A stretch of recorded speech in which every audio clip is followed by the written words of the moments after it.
We were childhood friends, running a trucking business together. A net profit of over $350,000 a year. At the end of year split, he tossed me an envelope with $8,000 cash. Buddy, he said, you don't own the rig. This is for your trouble. I looked at him and his wife, celebrating their new BMW and their new house, and I smiled as I took the money. What he didn't know was that over the years, I hadn't just memorized every route, I had gotten to know every single client. The day I rolled up in my own tractor trailer and snatched his biggest contract right from under him, he completely lost his mind. Rick shoved a thick envelope into my hand and clapped me on the shoulder. Mark, my man, it's been a long year. His voice was thick with booze and a condescending sort of charity. I squeezed the envelope. It wasn't thin, but it wasn't fat either. The bills inside were so crisp they felt sharp. Rick, what's this? $8,000. A little something for your trouble. He grinned, showing off teeth stained yellow from years of smoking and drinking. It was a good year. We cleared $350,000, net. You don't have a truck in the game, you're just riding along, so that's a damn good piece of change for you. $350,000. $8,000. The two numbers exploded in my head, leaving a dull ringing in their wake. My heart plummeted, a lead weight in my chest. His wife, Brenda, clung to his arm, dangling the keys to a brand new BMW. The blue and white logo seemed to burn into my eyes. Mark, you just keep working hard for my Rick next year, and we'll take care of you. Her hand, with its fire engine red nails, fished a set of house keys from her purse.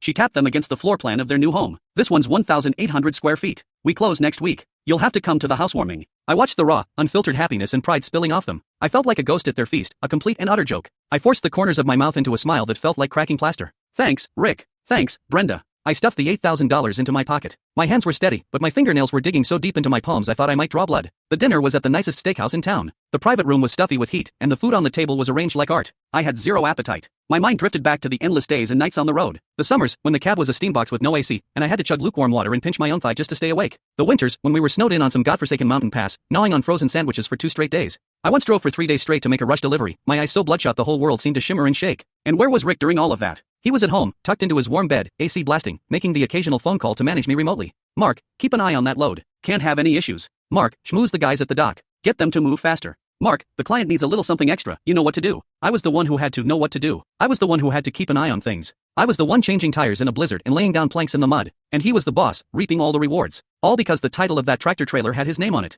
Here, Mark, have some lobster. You need to put some meat on your bones. You're all skin and bones from the road, Brenda said, dropping a piece into my bowl with the kind of pity you'd show a distant, poor relative. Yeah, trucking's a tough life, Rick chimed in, taking a sip of his whiskey. But that's what being a man is about. You gotta have something to strive for. His something to strive for was the BMW key fob in his hand and the new house keys in his wife's. My something to strive for was the $8,000 in my pocket. My trouble money. I kept my head down, pushing rice around my bowl, saying nothing. Every grain felt like sand scratching my throat. Humiliation and rage churned in my gut like molten iron. 4 years. We'd been partners for 4 years. Every route, every client, every way station attendant with a bad attitude, I knew them all. I'd learned them through sweat and sleepless nights. I had an encrypted file on my phone. In it were the contact details for every single client. Their shipping schedules, their bottom line prices, even what brand of cigars they liked or what kind of coffee they drank. Rick knew none of this. He just knew how to watch the numbers climb in his bank account each month.